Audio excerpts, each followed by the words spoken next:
Three adults were involved in this story, as we are in a story approaching the scene.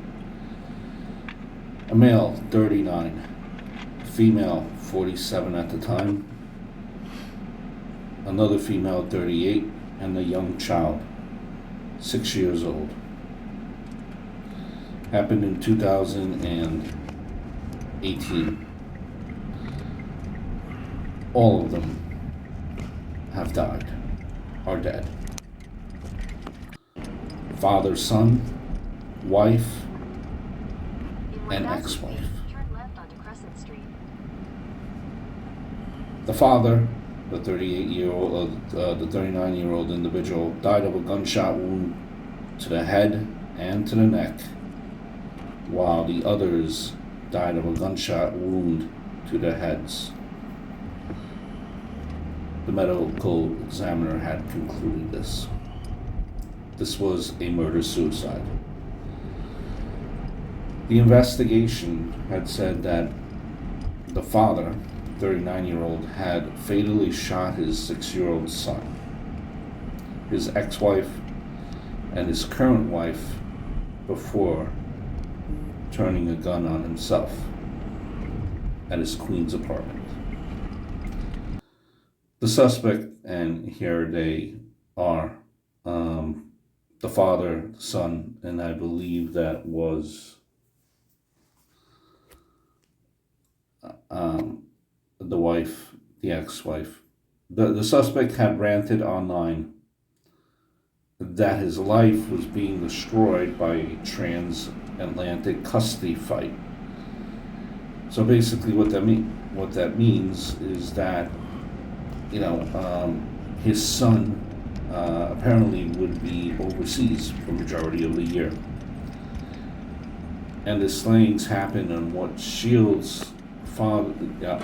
the suspect's father said was one of the last days of a summer visitation with his son.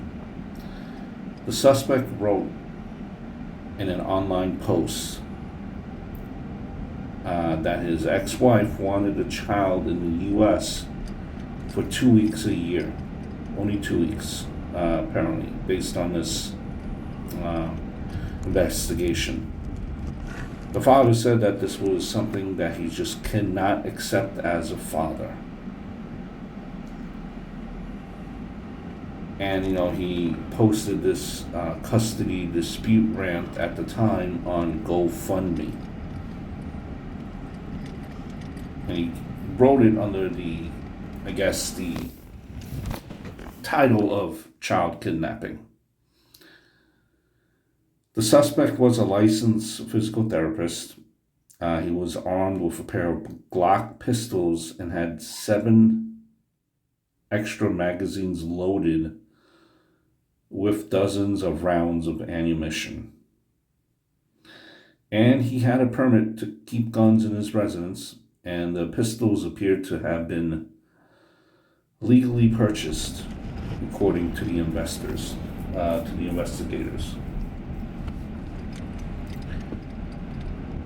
The building's caretaker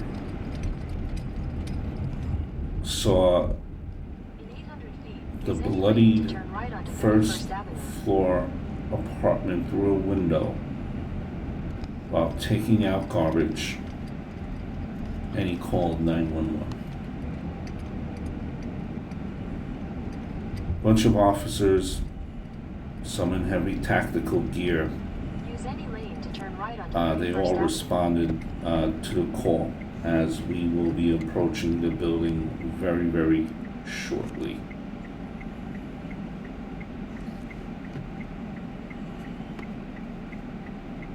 They had, the ex-wife and the son had arrived in New York at the time before this happened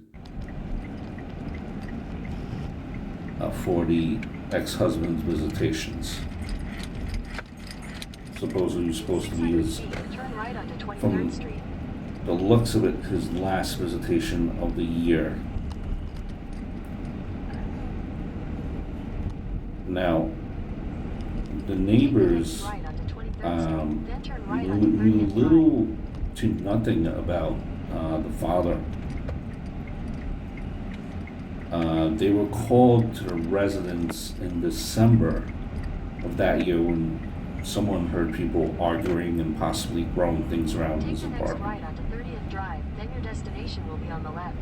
We're approaching the apartment where this murder-suicide happened on the first floor. As you could see, the 1, 2, 3, 4 windows just below the balcony.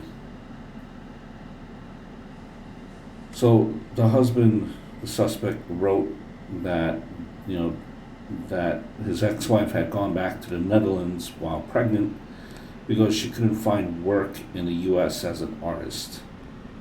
He said the move forced him to spend a fortune to see his son as a baby.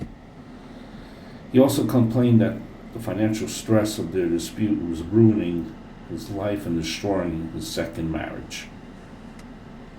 He said, "I had the perfect life a few years ago, but it spiraled out of control. I desperately need any help that you could provide," as he wrote that on GoFundMe years ago, before this happened.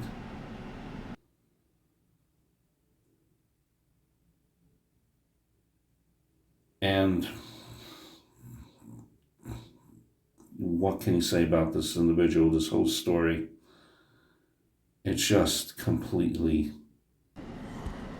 sad. And that's what was concluded. Something happened in that apartment. All the circumstances that you've heard culminated. And now everyone is dead, including, at the time, a 6-year-old boy. Makes no sense and is completely heartless, completely.